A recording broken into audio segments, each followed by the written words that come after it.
Well, good morning, everyone. It's great to be with you all. Foreign dignitaries, distinguished guests, ladies and gentlemen, members of Congress who are with us here today. It's my honor to be here this morning. It's great to be back at the Munich Security Conference. I was just talking with some of the leaders. I've been here many times. I came here with Senator McCain. I came here as the CIA director. I'm also not new to Munich. If you're looking for a good beer hall from the late 80s, I can find it. This is also the third trip to Germany in just the past 4 months. I was in Berlin in November to celebrate the 30th anniversary of the fall of the Berlin Wall. It was an incredibly special trip for me personally, as I had the incredible privilege to serve on freedom's frontier from 1986 to 1989, patrolling the then East German, West German boundary during the Cold War as a young officer in the United States Army. Just a little younger, not that much. It was thrilling for me, I remember, to watch when freedom won, to watch people dancing on the Berlin Wall as we all saw people who had been so cruelly separated for decades. It was an incredible celebration of freedom and of sovereignty. The people of East Berlin and the people of East Germany knew that the end of the evil empire's occupation was at hand. And our countries together have maintained our freedoms and our sovereignty for the past 30 plus years now. We should all be incredibly proud of that. We've done it through the challenges of radical Islamic terrorism. We've done it through a global financial crisis. And we're doing it now in the face of an increasingly aggressive Chinese Communist Party. But over the past few years,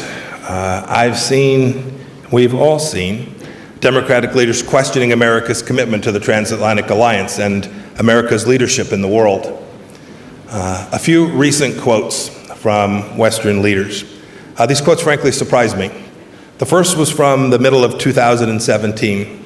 Quote, "The fact that our friend and ally has come to question the very worth of its mantle of global leadership puts into sharper focus the need for the rest of us to set our own clear and sovereign course." End of quote. The second one is from about a year ago. It said, quote, "The multilateral order is experiencing its perhaps gravest crisis since its emergence after the Second World War." End of quote. The final one was from just yesterday. A quote suggesting, quote, that the United States rejects the international community. End of quote. I'm here this morning to tell you the facts. Those statements simply do not affect in any significant way or reflect reality. I'm happy to report that the death of the transatlantic alliance is grossly over-exaggerated. The West is winning. We are collectively winning. We're doing it together. Let's start with a simple fact. Free nations are simply more successful than any other model that's been tried in the history of civilization. Our governments respect basic human rights, they foster economic prosperity, and they keep us all secure. It's why so many people risk a dangerous journey across the Mediterranean to reach Greece and Italy. But you don't see the world's vulnerable people risking their lives to skip illegally en masse to countries like Iran or to Cuba. It's why people clamor to study in Cambridge and not Caracas. It's why they compete to start businesses in Silicon Valley, but not in St. Petersburg. It's why countries in Asia went from abject poverty in the 1950s and 60s to become world-leading economies today. You've all seen the map of the differences between South and Korea, that light-studded map with North Korea in complete darkness. Just look at the winning westward path of other nations. Vietnam has moved into our same direction since the 1980s. I'll head off from here to Africa. I'll be in Ethiopia, a country working hard to reform its economy. It wants to be more like us. Today, throughout the Western Hemisphere, we have only Cuba, Nicaragua, and Venezuela as redoubts of authoritarianism. Meanwhile, the United States is thriving. Our political system is free and enormously resilient. Our economy, too, is strong. The overall unemployment rate is the lowest in more than half a century. Economic growth tripping right along. The unemployment rate for women is at the lowest level in almost 70 years. Wages are rising for all income levels in the United States, including our blue-collar workers. This is the power of the Western idea. You know, I saw the topic for this weekend's gathering, this idea of Westlessness as the core theme for this year's conference. And I'm sure, too, there are many of you who would call yourself here realists. Well, let me give you an idea of what's real. The West is winning. Freedom and democracy are winning. And by that, I don't mean just geographical nations. The West doesn't define a space or a piece of real estate. It's any nation that adopts a model of respect for individual freedom, free enterprise, national sovereignty. They're part of this idea of the West. I want to talk for a minute this morning about how sovereignty underpins our greatness collectively. Look, we patrol our borders to keep our people safe so that they can continue to worship, to work, and to make our countries great without disruption. We honor the right of every nation to carry on their affairs as they choose, so long as they don't try to interfere with our sovereignty or do harm to our friends. Look, we urge other nations to protect human dignity because we believe in unalienable rights. We support independent nations. Our signature military project together is a defensive alliance. We respect the rule of law, and we honor intellectual property rights. We don't interfere in other nations' elections. As my 29-year-old son would say, in the West, we just don't roll that way. You know, respect for sovereignty of nations is a secret of and central to our success. The West is winning. But now, more than 30 years since the fall of the wall, countries that don't respect sovereignty still threaten us. Some nations still desire empire. Let's talk about territorial integrity, or rather, those nations that have contempt for it. Russia has seized Crimea and parts of eastern Ukraine and Georgia. Iran's missiles explode on Saudi oil facilities, and its proxy forces are present in Iraq, in Lebanon, in Syria, and in Yemen. China encroaches on the exclusive economic zones of Vietnam, the Philippines, and Indonesia. And on that point, China has had a border or maritime dispute with nearly every nation bordering it. And let's talk for a second about the other realm, cybersecurity. Huawei and other Chinese state-backed tech companies are Trojan horses for Chinese intelligence. Russia's disinformation campaigns try to turn our citizens against one another. Iranian cyber attacks plague Middle East computer networks.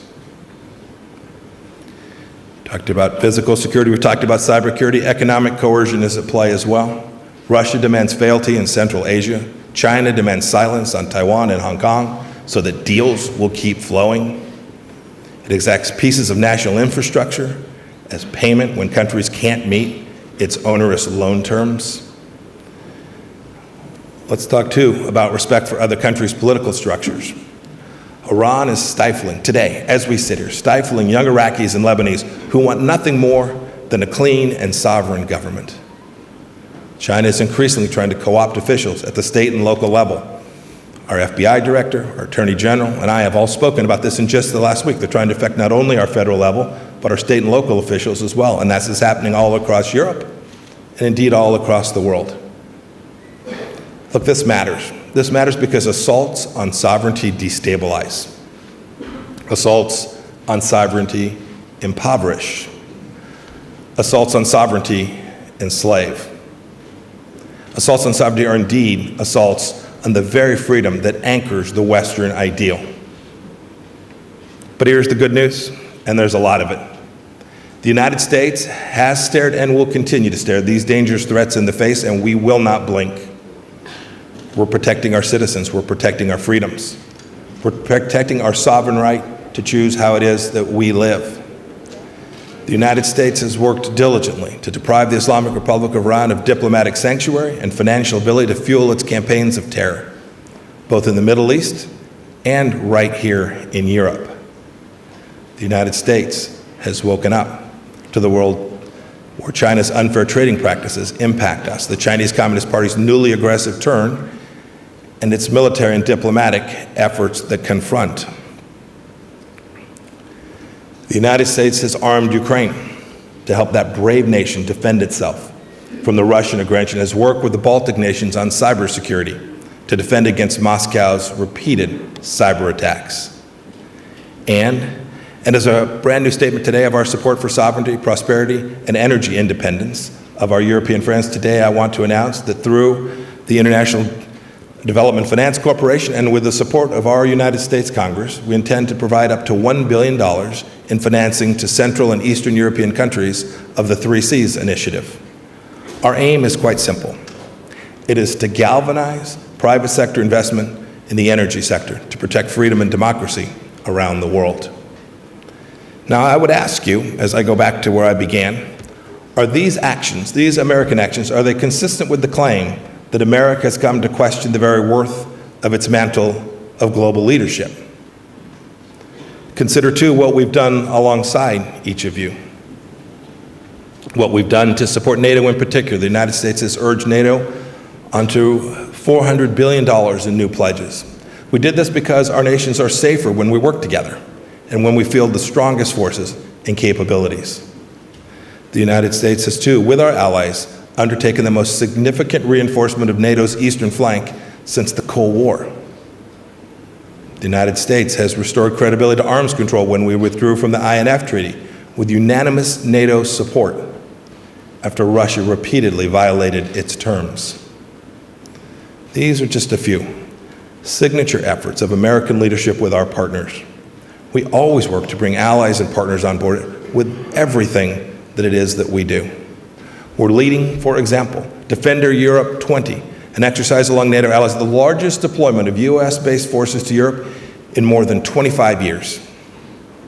The United States has marshaled nations to help us protect the waterways of the Straits of Hormuz and to defend freedom of navigation throughout the South China Sea.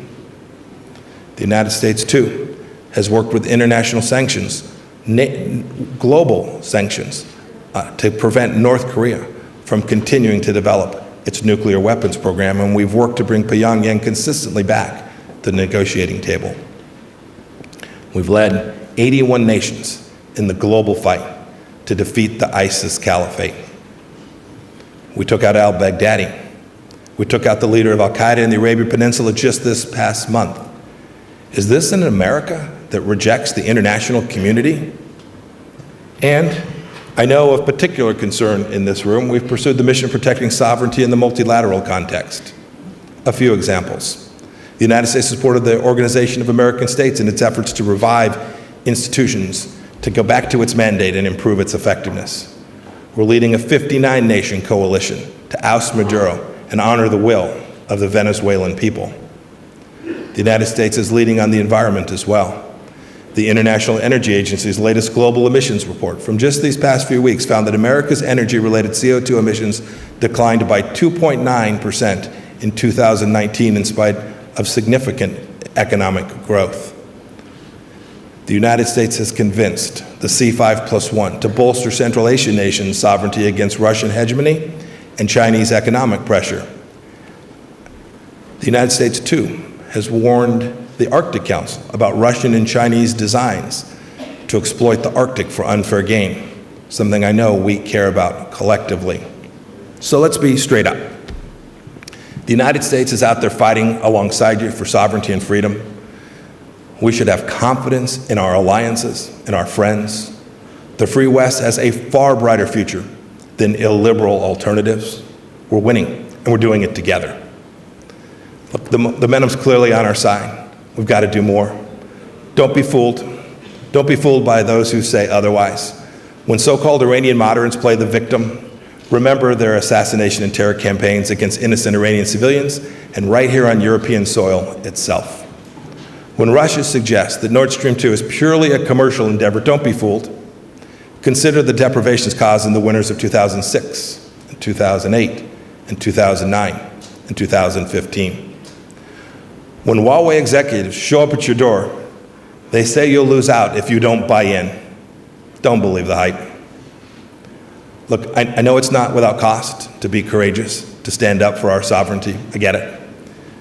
But it's never been the case that this was free. Name me a moment in history when the weak and the meek have prevailed. I'm confident. I'm confident in you all. I'm confident in us together. I'm confident that the West will win. You know, just 15 days ago, I was in Kyiv, Ukraine. I visited a hospital where Ukrainian service members who had been injured in the conflict, who had been wounded in the fight against Russian-backed aggression, were being convalesced. There was a young brave warrior there. We had a conversation. He sustained a serious injury and he was in significant pain. We spoke for a few moments. He, through the translator, told me that he was a captain. I reminded him that several decades ago, I too was a captain. And as we were getting ready to leave, he got up. He grabbed his crutches. He moved across the room, and he went to his wall locker, grabbed his uniform, pulled off his patch, and he handed me his unit logo. He told me to keep it. He wanted me to have it. That moment hit home for me. It reminded me that sovereignty is worth fighting for and that it's real, that we're all in this fight together. Let's keep at it. Let's keep winning. May God bless you all. And may God bless the free world and the United States of America. Thank you all for being with me this morning.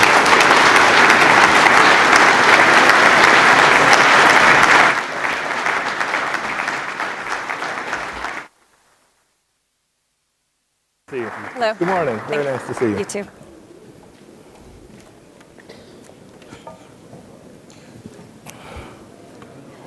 Thank you. Thanks. So we're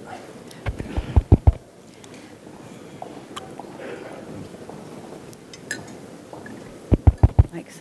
running short of time.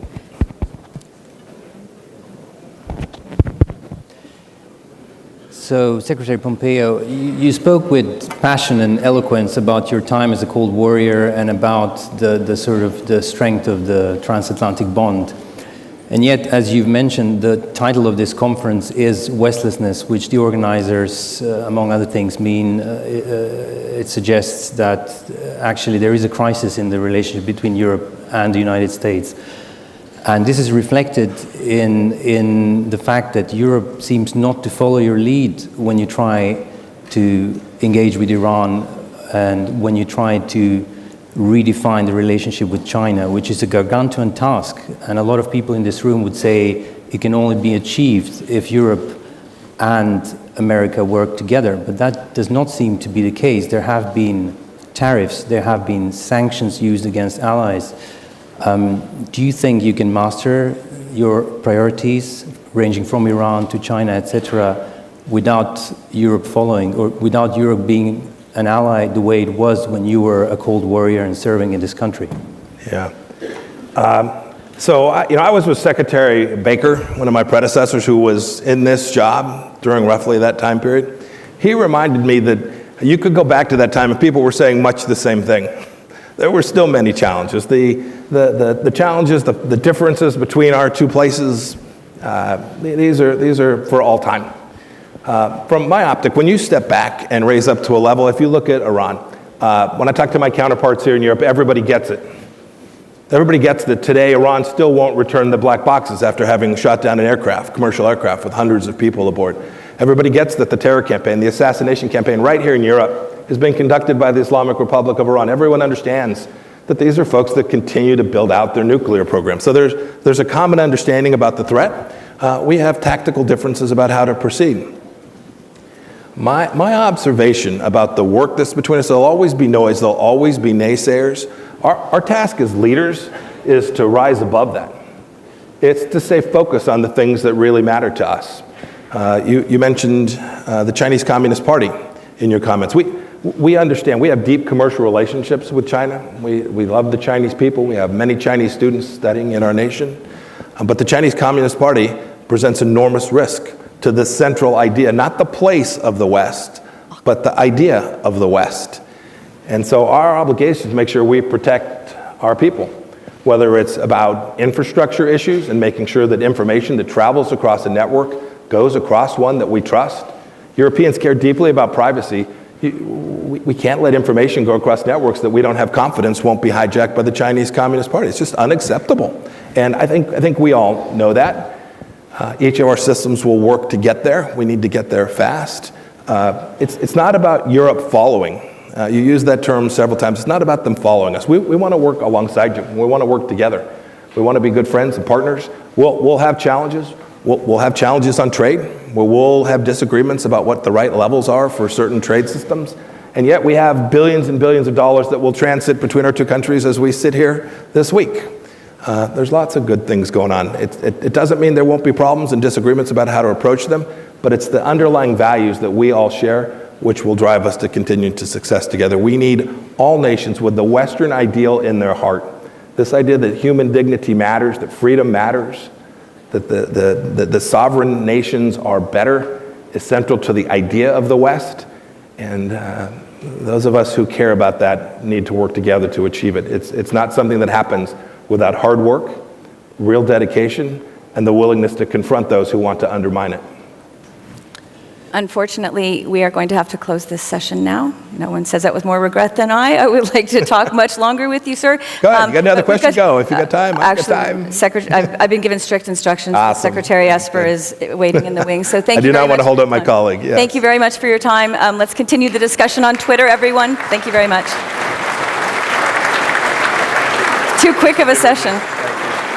Thank you for that.